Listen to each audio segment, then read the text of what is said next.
Hello, everyone. Welcome. Today, we'll talk to one of our former UX Philippines volunteers, si Lindy. Hi, Lindy. Hi.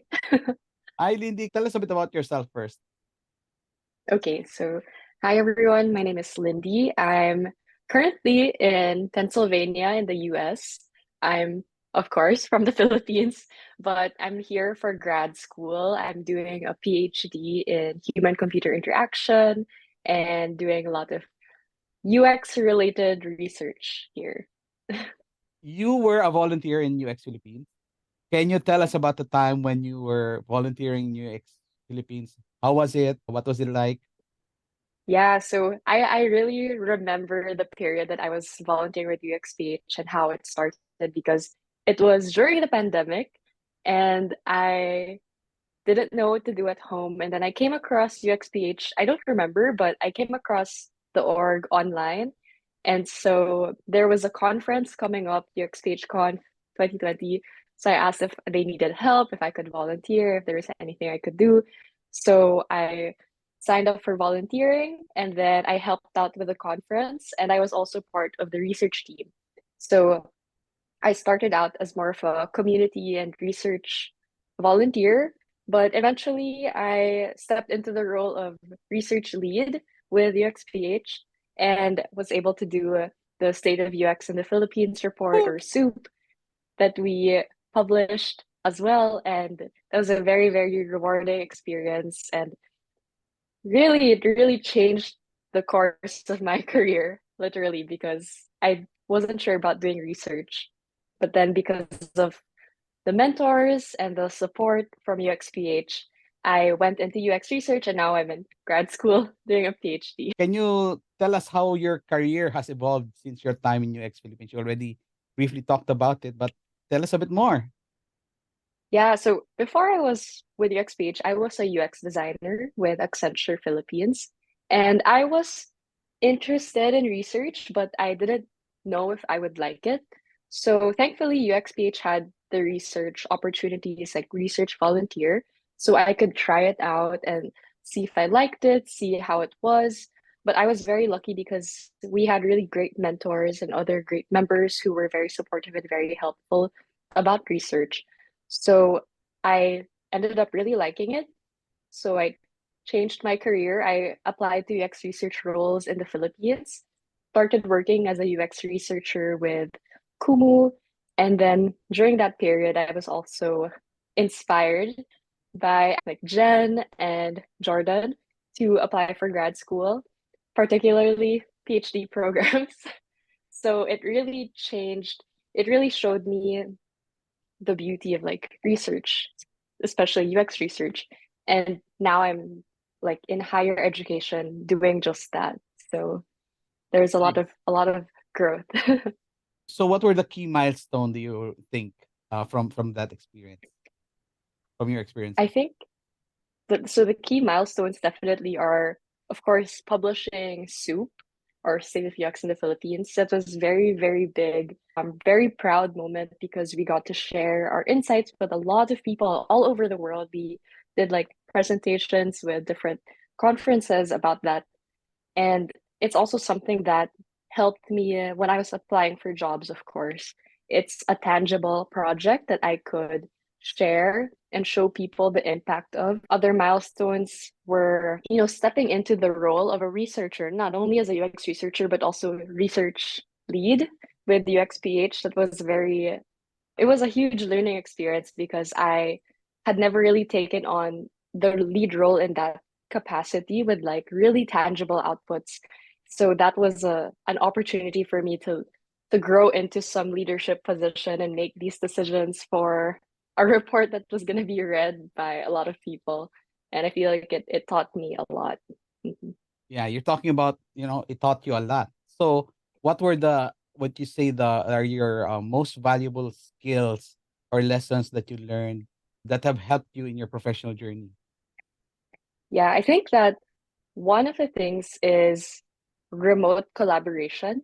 So it was during the pandemic, as I mentioned, and also because it's volunteer based, it was something that we had to learn how to be both flexible and a bit more stern about, like, if you're helping out here, there are certain things that need to be done, but also we understand that you're a volunteer and that this is something that we're all doing in our free time. We're not getting like paid or anything. We don't have time obligations to do it, but it's still, of course, a very rewarding experience because we got to produce something out of our time and our efforts.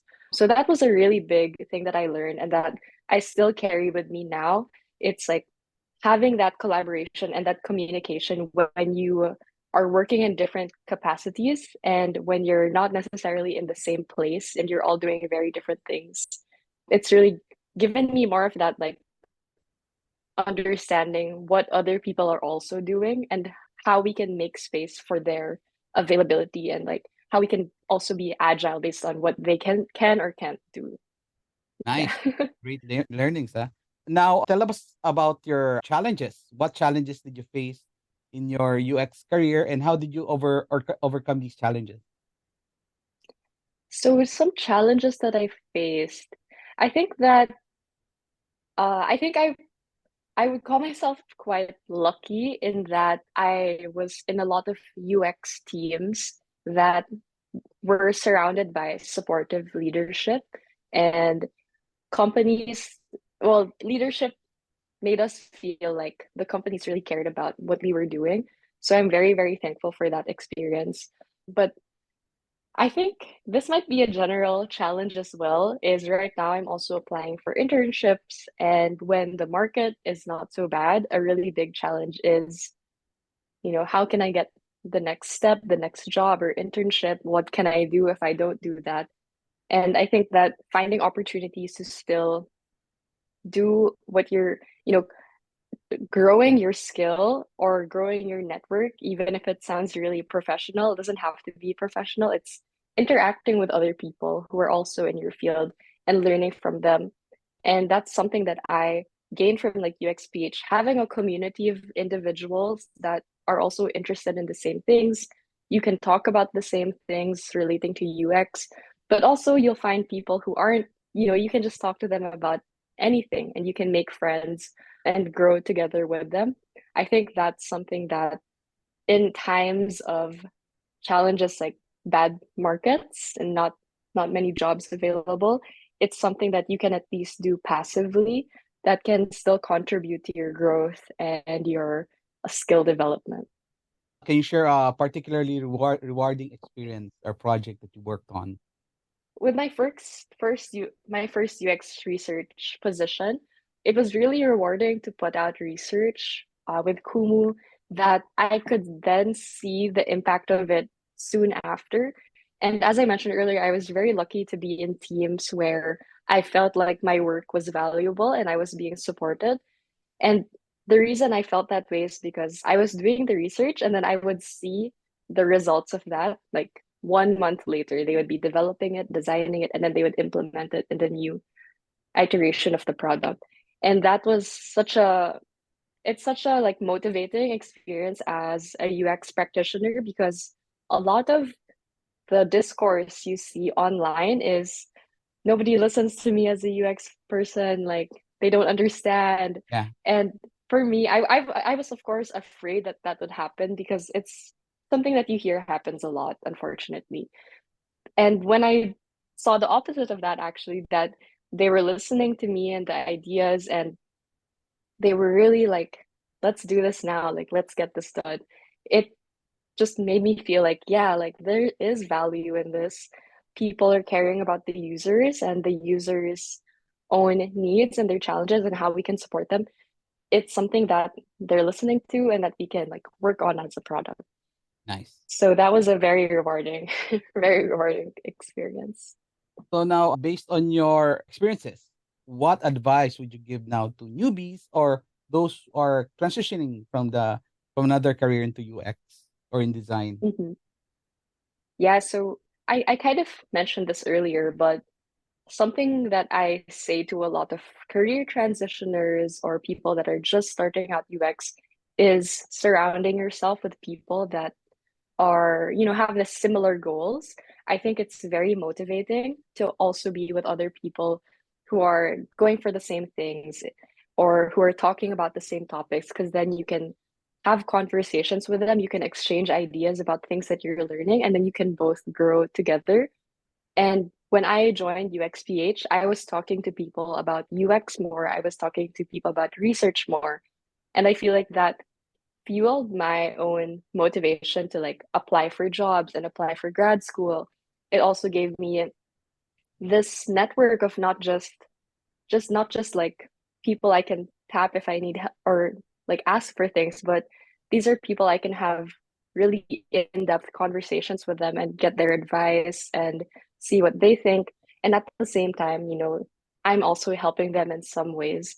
So it gave me this network of friends who I could go to and who could support me and who would give me feedback if I needed it.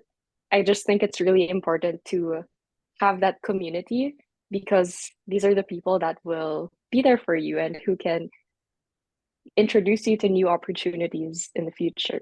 So So network, network. yeah, All but right. I like networking in a way that's comfortable for Yeah. people. I think the word networking is so scary, but I like to approach it in Still. like let's be friends, like let's like what are your interests outside of UX? Like not just center it on your career, just make it also about a more holistic relationship, I guess. So I have one last question. How do you see the field of you evolving now? What skills do you think will be most important now in the next years and next generation of UX designers? Yeah, I think that maybe maybe other people are also saying this, and I'm sure the conversations are happening about AI or large language models or generative AI. These things are infiltrating like everything and it's seeping its way into a lot of things. But for me, I see them as not taking over our jobs, but how we can use it in conjunction with our existing skills and our capabilities. I think, especially for UX, there are, especially UX research, I think I can speak more for that since I'm doing research, but there are things that humans can do that AI just can't do as well, maybe right now, but we can use it as a tool to enhance our own skills and our own outputs. So I think that this is how it could be changing more in the future, especially as these kinds of technologies develop. Who knows where they'll take us? But I think we shouldn't see them as enemies, but as things that we can work. Lindy, thank you. Thank you very much. Any last words for people who'd like to know more about UX or like to know more about you, maybe? I don't have much to say, but just keep, you know, putting yourself out there and connecting with other people and asking them about their interests, being genuinely interested in what they're doing.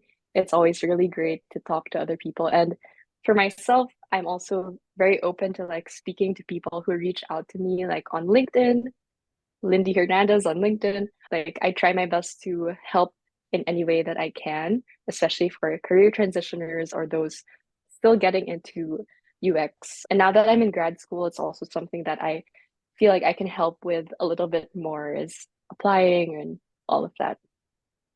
All right. Thank you very much, Lindy. Thank you. Thank you, Ellie.